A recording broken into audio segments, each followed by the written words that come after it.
잘 익은 삼겹살과 새카맣게 탄 삼겹살, 뭘 드시겠습니까? 시원한 생수와 중금속에 오염된 물, 뭘 마시겠습니까? 당연히 맛있게 익은 삼겹살과 시원한 생수 아닐까요? 그런데 탄 고기 좀 드셔도 금방 무슨 일은 벌어지지 않습니다. 중금속에 오염된 물 좀 마셨다고 사람이 금방 죽거나 하지는 않습니다. 그러나 만약에 지속적으로 그런 상황에 노출된다면 어떨까요? 물론 그 상황에 익숙해진 나야 별 느낌이 없을 수 있어요. 하지만 내 몸은 이상 징후를 계속해서 우리에게 보여줄 겁니다. 문제 있다고 말할 겁니다. 여러분, 오늘은 이와 비슷한 이야기를 해보려고 합니다.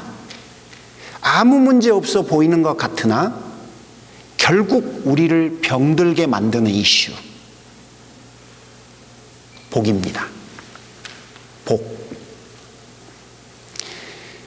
우리는 복을 진짜 좋아해요. 새해 복 많이 받으십시오. 봤더니 밥그릇에도 복이 있고요, 밥상 한가운데에도 복자가 딱 써져 있고요, 숟가락 젓가락 돗자리에도 있더라고요. 심지어 잠자는 베개에도 있고요, 이불에도 복이 딱 써져 있어요. 정말 커다랗게. 여러분, 신앙인들도 복을 좋아합니다. 예수 믿으면 복 받는다부터 시작해서 가게에 가면 내 시작은 미약하였으나 내 나중은 심히 장대하리라. 집에 오면 주의 은혜로 종의 집이 영원히 복을 받게 하옵소서. 심판 때에는 내 영혼이 잘됨같이 내가 범사에 잘되고 강건하기를 구한다고 기도해 줘야 하고요. 서점에서는 원컨대 주께서 내게 복의 복을 더하사 나의 지경을 넓히시고 주의 손으로 나를 도우사 나로 환난에서 벗어나 근심이 없게 하옵소서. 엄청난 인기를 끌었죠. 여러분, 오늘 다 좋은데 제가 오늘 여러분과 이야기하고 싶은 한 가지가 이런 겁니다. 부모님들이 자녀들에게 재산을 물려주는 경우가 있잖아요. 근데 이거는요, 부모님의 자연스러운 의지여야 합니다.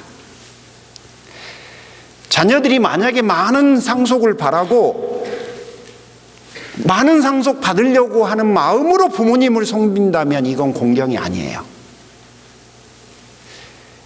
정상적이며 행복한 부모 자식의 관계라고 보기는 어려워요. 동일한 원리로 하나님은 우리에게 복 주시기를 원합니다. 믿습니까? 정말 자연스럽죠. 하지만 우리의 신앙의 동기가 복 받기를 위한 거라면 그건 신앙생활이 아닙니다. 오히려 그런 건 거래 관계라고 하죠. 처음에는 괜찮아요. 별거 아닐 수도 있어요. 하지만 이런 것들이 고착화되면 우리의 삶과 인생과 신앙에는 수많은 부작용들이 나타납니다. 상 주시는 이보다 상을 더 쫓게 되죠. 그러면 신앙이 왜곡돼요. 물질의 축복이 더 중요하게 되고 하나님은 그것을 얻기 위한 수단으로 전락됩니다. 성도로서의 신실한 삶을 살아야 하는 것은 옵션이 되는 거예요. 해도 되고 안 해도 되는 일. 편하고 부담 없는 것만 열심히 하려고 하고 힘들거나 불편한 것은 기피하려고 합니다. 결정적으로 그렇게 신앙생활하는 우리는 세상과 다를 게 하나도 없어질 겁니다. 교회가 온통 복받는 곳으로 변해버립니다.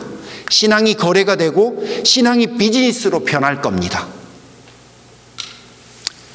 재난시에 선장이 배를 버리면 여러분, 그 선장님은 비난받습니다. 국가는 어떤 경우에도 국민의 생명을 끝까지 지키고 보호해야 합니다. 왜냐하면 그게 가장 소중한 최고의 가치이기 때문에 그런 거예요. 교회가 지켜야 될 가장 소중한 최고의 가치는 십자가고 하나님 나라 복음이지 복이 아닙니다. 만약에 우리가 그 최고의 가치를 최우선으로 지키고 있지 않다면 우리는 탄 삼겹살을 먹고 있는 거고 중금속에 오염된 물을 지금 마시고 있는 겁니다. 그러므로 오늘 이 시간 여러분에게 드리는 말씀을 귀담아서 들어주셨으면 합니다.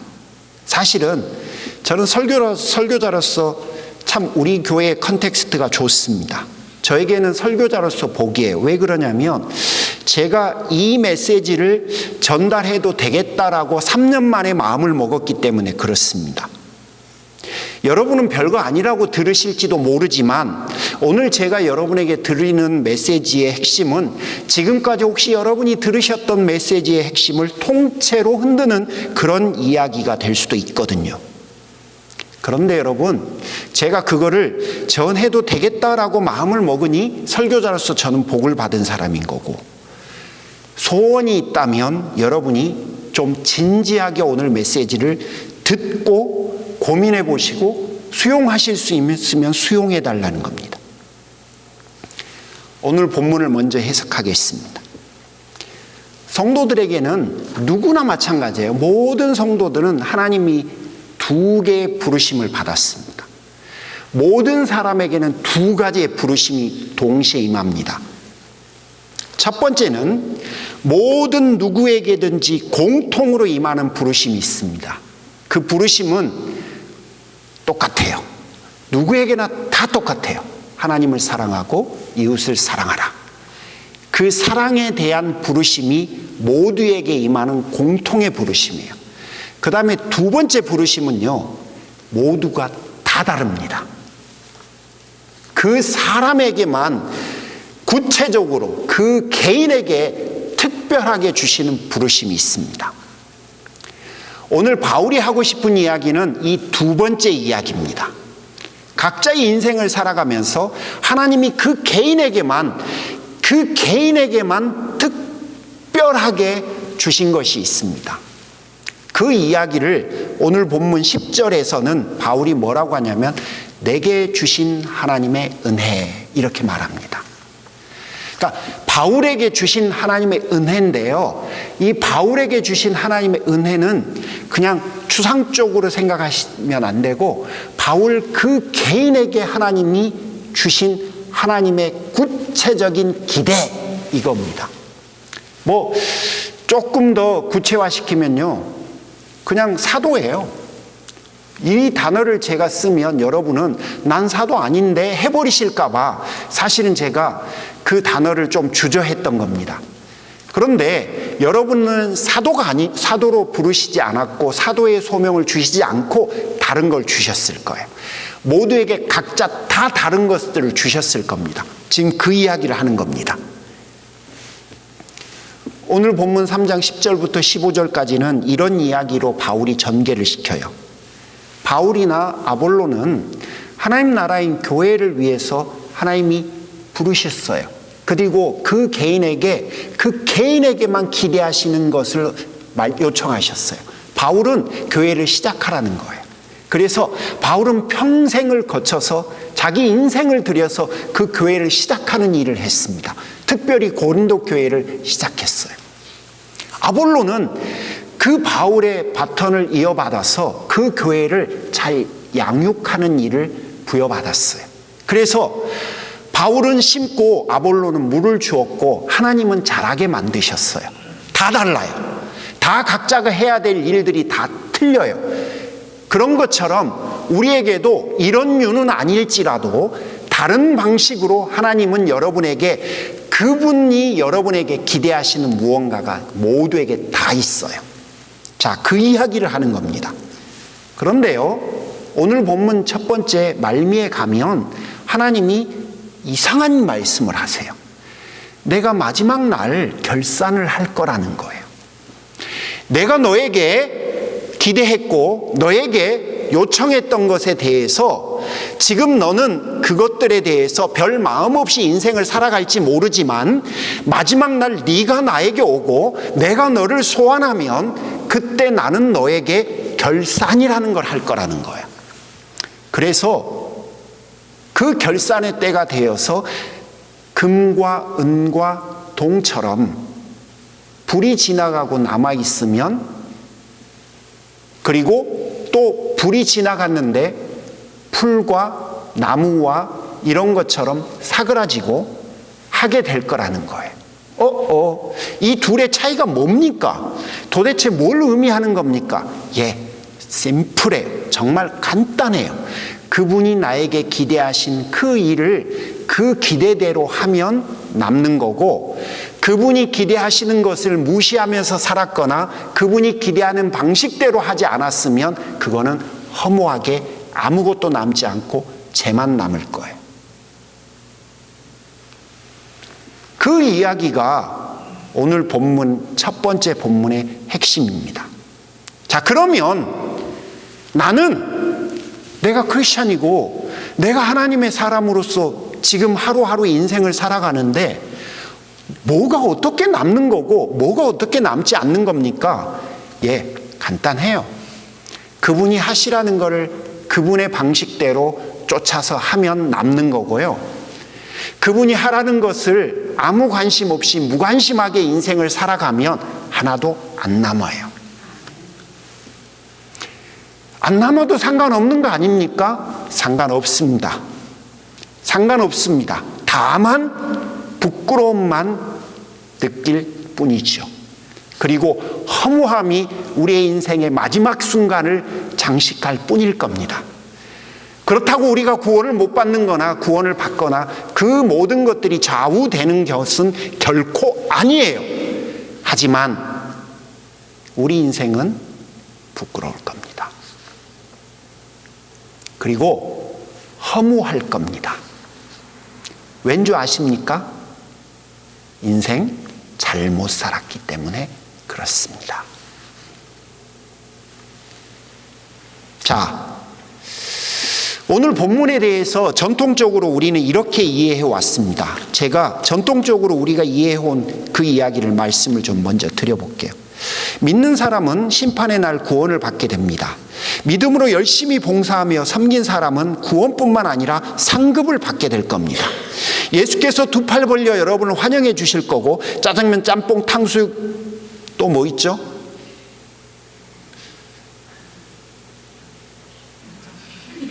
양장피, 두루치기는 아니에요. 마파두부, 까쇼새우, 온갖 진미를 다 차려놓고 여러분을 대접한 후에 그 대접이 끝나면 99칸짜리 대골집을 여러분에게 선물로 주실 겁니다. 반대로 헌신하지 않는 사람은 구원을 받기는 하겠지만 상급은 없습니다. 부끄러운 구원으로 만족하게 됩니다. 산의 진미는 남이 먹는 것만 구경하게 될 것이고 여러분은 초가집에서 평생을 살게 될 겁니다. 그러므로 열심히 섬기십시오. 전도와 선교에도 열정을 가져야 합니다 라고 지금까지 들으셨을 겁니다. 맞아요, 틀려요? 맞죠? 제가 이것에 오늘 이의를 제기하려고 합니다. 적어도 곽 목사가 섬기는 공동체는 그 부분에 대해서 다시 한번 진지한 퀘션을 붙여달라라는 요청을 드리는 겁니다. 여러분, 상급은 교회에 대한 충성과 전도와 선교에 대한 열심을 불러일으킨 것은 사실입니다. 굉장한 장점이죠. 그리고 그것에 대한 근거 본문들을 오늘 본문뿐만 아니라 누가복음 19장에 있는 열무나 비유, 열심히 충성하면 10고울을 내가 다스리게 해줄 거다, 5고울을 다스리게 해줄 것이다. 그리고 마태복음 25장에 있는 달란트 비유, 착하고 충성된 종아, 내가 너에게 5을 더 맡길 거다, 2를 더 줄 거다. 그런 것들을 보면 여러분이 전통적으로 이해하신 것처럼 상급에 관한 암시가 있는 거라고 이해할 수 있기도 합니다. 그러나 그 본문들은요, 주인에 대한 충성스러운 삶을 제안하고 그 충성스러운 삶에 대한 요청인 본문인 거지, 사후에 너희들에게 이걸 더 줄 거고 저걸 더 줄 거다라고 하는 본문으로 보기가 어려워요. 왜 그러냐면요, 두 가지 이야기를 제가 할 건데요. 첫 번째는 일단 사후에 우리에게 주시는 이 상급이라고 하는 것에 대해서 두 가지 큰 모순점이 있습니다. 첫 번째 모순은 뭐냐면요, 천국은 우리가 하나님의 영광에 참여하는 거고 하나님의 생명을 얻는 겁니다. 여러분, 이것보다 더 소중한 게 우리에게 있어요? 더 중요한 가치가 우리에게 있습니까? 우리가 그것을 사모하고 좋아하고 받아들여야 되는데 그것보다 더 좋은 다른 것이 있을 수 있을까요?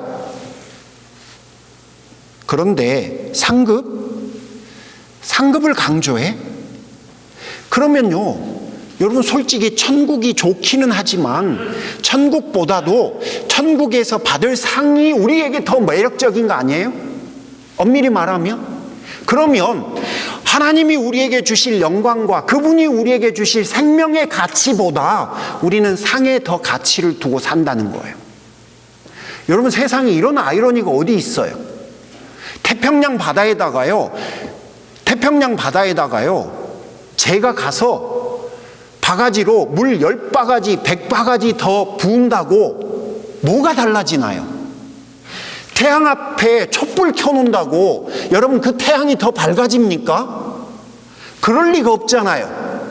우리가 하나님의 영광에 참여하고 그분의 생명을 얻는 것이 99칸짜리 대골집에 무슨 영향을 99칸짜리 대골집이 무슨 영향을 줄 수 있냐고요. 하지만 우리가 사후 세계에 대해서 상급에 대한 관심을 갖는 거는요, 하나님의 영광이나 그분의 생명보다 우리가 받는 상이 더 큰 영광을 지니고 있다는 안타까운 결론인 거죠. 두 번째는요, 또 다른 아이러니예요. 상급, 열심히 충성한 사람에게는 많은 걸 주고 열심히 충성 안 한 사람에게는 조금 주겠다고요? 여러분, 저는 또 다른 의문이 제기돼요. 그러면 천국에서도 차별하시겠다는 건가? 천국에서도 99칸짜리 대골집에 사는 사람이 있고 천국에서도 초가집에 사는 사람이 있다는 말인가? 이게 도대체 그분이 우리에게 기대하시는 건가? 그분이 우리를 그렇게 만들어 놓으시는 건가? 여러분, 정말 그렇게 생각하세요? 하나님의 의도와 마음이 그런 것에 있다고 생각하세요? 제가 의문을 제기하는 거예요. 여러분, 이 의문을 두 가지를 가지고 진지하게 한번 고민을 해보십시오. 상급에 대한 신앙은 참 좋아요. 우리에게 열정과 열심을 불러일으켜 주거든요. 정말 좋아요. 그런데 여러분, 그것이 한 번은 우리에게 좋았어요. 탄 고기 한 번쯤 먹어도 된다니까요. 중금속에 오염된 거 한 번쯤은 목마를 때 먹어도 돼요. 상한 생선 드셔도 상관없어요. 하지만 계속 드시면 안 돼요. 정말 안 돼요. 그래서 여러분이 지금까지 알고 계시고 혹시 믿어오고 혹시 소망하고 계시는 상급에 대한 신앙이 있으시다면 이제 곽 목사를 만났으니까 다시 한번 재고해 보시고 그게 정말 신앙, 성경이 말하는 것이 맞는지, 정말 하나님의 마음이 거기에 있는 건지, 내가 그걸 계속 먹어도 내 신앙은 병들지 않을 수 있는지 한번 생각해 보자는 겁니다. 자, 그러면 상은 없는 건가요? 그럴 리가요. 상이 있습니다. 그러면 그 상이 뭔가요? 이게 여러분이 지금까지 이해하고 계셨던 것과 좀 다릅니다. 지금부터가 본론이니까 잘 들어주셔야 합니다. 고린도전서 9장 18절. 그런즉 내 상이 무엇인가? 내 상은 내가 복음을 전할 때 값없이 전하는 거고, 복음으로 말미암아 내가 누릴 수 있는 권리가 있는데 그 권리를 내가 과감히 포기하는 것이 내가 받은 상입니다. 이게 바울이 하는 이야기인데요. 이 말의 핵심은 뭐냐면요, 나중에 상을 받는 게 아니라 나는 지금 이미 상을 받고 나는 그 상을 지금 누리고 있다는 거예요. 여러분, 오히려 더 나은 거 아니에요? 아니, 내가 나중에 천국 가서 그 좋은 곳에서 상 더 받으면 뭐 할 거예요? 지금 상이 필요한 거 아니에요? 그런데 바울은 지금 그 상을 받고 누리고 있다는 거예요. 반응이 좀 시큰둥하네. 제가 타이밍 잘못 잡은 건가? 한 3년 후에 했어야 되는 건가요? 자, 바울이 말하는 상의 핵심은 뭐냐면요, 나는 이미 상을 받았다는 겁니다. 그게 뭔데요? 여러분, 바울의 심정이 되어서 한번 생각해 보세요. 제가 바울 이야기 종종 이렇게 접근하잖아요. 바울은 하나님을 진짜 열심히 섬겼던 사람이에요. 그런데 그가 다메섹으로 가는 길에서 자신이 헛살았다는 것을 알았어요. 맞죠? 그때 처음 안 거예요. 그때 처음 알고 그는 후회와 회한만 남는 삶을 살았음을 깨달은 거예요. 그리고 제가 구체적으로 여러분에게 몇 가지 말씀을 늘 드리잖아요.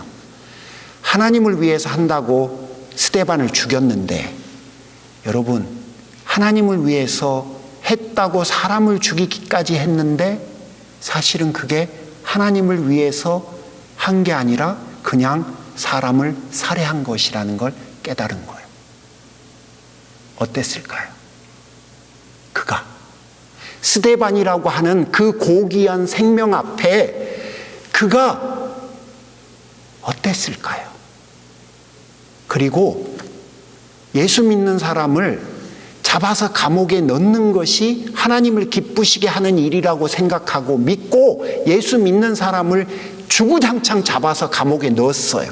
그리고 자식들은 인생을 어떻게 살든 말든 신경도 안 썼어요. 결국 가정을 파괴하고 그 아이들의 인생을 무너뜨리고 망가뜨려버린 가정 파괴범이죠. 그런데 그는 자신 있게 그 일을 했어요. 왜죠? 하나님을 위해서 하는 일이니까. 하나님의 영광을 위해서 한 거니까. 그런데요, 그게 하나님이 원하는 일이 아니었고 자기가 속아서 한 일이에요. 여러분, 바울의 심정이 어땠을까요? 죽고 싶었을 거예요. 분명 그가 사람이라면 죽고 싶었을 거예요. 얼굴도 못 들고 인생을 살 것 같았을 거예요. 그런데 또 사람을 잡아서 감옥에 가두려고 다메섹으로 가는데 거기서 부활하신 예수님이 나타나갖고 그를 하나님의 자녀로 삼아버리고 또 그에게 그것뿐만 아니라 내가 너한테 기대하는 게 있다라고 하면서 기대를 말해주고 그렇게 인생을 살아가면 너를 기뻐한다고까지 말해주고 능력까지 부어줘 버린 거예요. 여러분 한번 생각해 보세요. 바울의 심정이 되어서 바울의 인생을 한번 생각해 보세요. 어떨까요? 그거를 모르고 평생 살아갔으면 정말 평생 후회와 회한만 남는 인생을 살았을 터인데 그거를 알게 해준 거예요. 그날 알게 해줬을 뿐만 아니라 받아들여 준 거예요. 하나님이 용납해 준 거예요. 그리고 용납해주고 받아준 것뿐만 아니라 하나님이 자신을 인정해주고 무언가를 기대까지 하겠대. 기대까지만 한 게 아니라 그걸 할 수 있도록 능력을 주겠대. 남들에게는 주지 않는 놀라운 고난도 주겠대. 여러분 바울이 어땠을까요? 그 순간이 어땠을까요? 바울은 그래서 평생 그 순간을 잊지 못하고 그 순간 만난 그분의 은혜가 얼마나 깊은지를 평생 동안 묵상하고 또 묵상하고 그 은혜를 알아가기 위해서 오늘 또 그 순간으로 가고 내일 또 그 순간으로 돌아가요. 바울이 생각하기에 그 상보다 더 큰 상이 있을까요? 바울은 자신이 예수 믿는 사람, 하나님의 자녀로 불러준 것이 이미 상이라고 생각해요. 그리고요, 자기 같은 사람에게 뭔가를 기대하시는 것 자체가 더 큰 상이라고 생각했어요. 그러니 그는 오늘 고린도전서 9장 18절에서 나는 이미 상을 받았어요. 내가 나 같은 죄인 중에 괴수가 나 그냥 그분이 내버려뒀으면 내 인생은 후회와 회한으로 마지막 눈을 감지도 못하고 아마 비명을 지르면서 죽었을 터인데 그 길에서 벗어나게 해주셨을 뿐만 아니라 나에게 당신의 기대감까지 덧붙여서 나 같은 사람을 써주시니 그것 또한 내 인생의 상입니다. 아주 쉽게 표현하면요, 여러분 주방에서 음식하는 게 바울의 표현대로 하면 그게 상이래요. 재정부에서요, 올해 재정이 어떡할까? 이게 넘어갈까? 목사의 사례비를 이달 줄 수 있을까? 고민하고 계시는 게 그게 이미 상이래요. 우리는 감히 그런 일에 참여할 수도 없는 정도였는데 그분이 나를 부르시고 인정하셔서 그 일을 맡겨주어서 내가 할 수 있게 해주신 것 자체가 상이라는 거예요. 그게 상이라는 거예요. 그게. 그러니 바울이 말해요. 나는 이미 상을 받았습니다. 그리고 나는 그 상을 누리면서 지금 인생을 살아가고 있습니다. 그러니 저는 오늘 제가 이것을 하는 것을 상으로 여기며 기뻐합니다. 여러분, 바울이 그 인생 사는 게 혹시 쉬웠다고 생각하십니까? 바울이요, 그 부르심과 그 기대를 이어가기 위해서 그가 어떤 인생을 살았는지 아십니까? 그 전까지만 해도요, 바울은 가는 곳마다 그의 명성 때문에 환영을 받았습니다. 먹는 거, 자는 거, 입는 거, 여행하는 거 걱정 안 해도 됐어요. 그런데 바울 당시에 이 소피스트 철학자들이 있었고요, 스콜라 철학자들이 있었는데 이 사람들은 공통적인 게 쾌락과 행복이 인생 최고의 선이라고 생각했어요. 그러니까 무엇을 하던 사람들이냐면 자기가 가지고 있는 지식을 가지고 사람들마다 불러 모아놓고 어떻게 하면 행복해지고 어떻게 하면 쾌락을 누릴 수 있는지를 강연하는 사람들이었어요. 그러고 나면 청중들이 다 돈을 줬습니다. 왜 돈을 줬는지 아십니까? 내가 그 당시에 철학이에요. 이게 플라톤 철학이고 플라톤의 구원론이에요. 그 당시 사람들은 뭘 생각했냐면 로고스라고 하는 신에 대한 지식이 충만해지고 그 충만해진 지식이 그 신에게 구원에 이를 만한 정도의 수준에 도달할 정도로 지식이 많아지면 모두가 구원을 받는다고 생각했어요. 그러니까 사람들은 누군가가 와서 지식, 지혜를 전하면 자신의 구원을 위해서 다 와서 들었어요. 그리고 자신의 구원에 한 걸음 도움을 줬으니 그 도움에 고맙다고 하는 의사로 돈을 줬어요. 그런데 바울이 와갖고 한 번도 듣지도 보지도 못하는 하나님 나라 복음 이야기를 하는 거 얼마나 신기했겠어요. 그러면 그걸 듣는 사람들마다 자신의 구원이 한 걸음 더 가까워졌다고 생각하고 믿어요. 그래서 뭘 했을까요? 돈을 줬어요. 근데 바울이 원했던 건 돈인가요? 아니면 그들이 복음을 영접하는 건가요? 복음을 영접하는 거죠. 하지만 사람들은 아무도 복음을 영접하지 않았어요. 왜죠? 바울도 소피스트 철학자나 스콜라 철학자와 똑같은 사람이라고 생각했기 때문이에요. 그래서 그때부터 바울이 결정을 해요. 뭐냐? 나는 돈 안 받는다. 그럼 어떻게 살래? 그러면 사역 안 할래? 아니, 나는 낮에 일하고 밤에 사역하겠다. 여러분, 그게 쉬운 결정 같습니까? 그는 평생 고단했어요. 반대로요, 지금 고린도 교회 바울이 열심히 개척했고 아볼로가 열심히 양육했는데 나중에 누가 와서 부흥회 한 줄 아세요? 베드로가 와서 부흥해요. 고린도 교회가요, 베드로한테 비행기표 보내주고요, 베드로한테 사례비 주고요, 베드로의 진수성찬으로 차려줘요. 그런데 그것뿐이었는 줄 아세요? 베드로는요, 자기 혼자 온 게 아니라 와이프까지 데려와 갖고 그 대접을 다 받았어요. 그런데 바울은 어땠어요? 죽도록 고생만 했어요. 정말 고생만 했어요. 바울이 그거 쉬웠을까요? 바울이 순간순간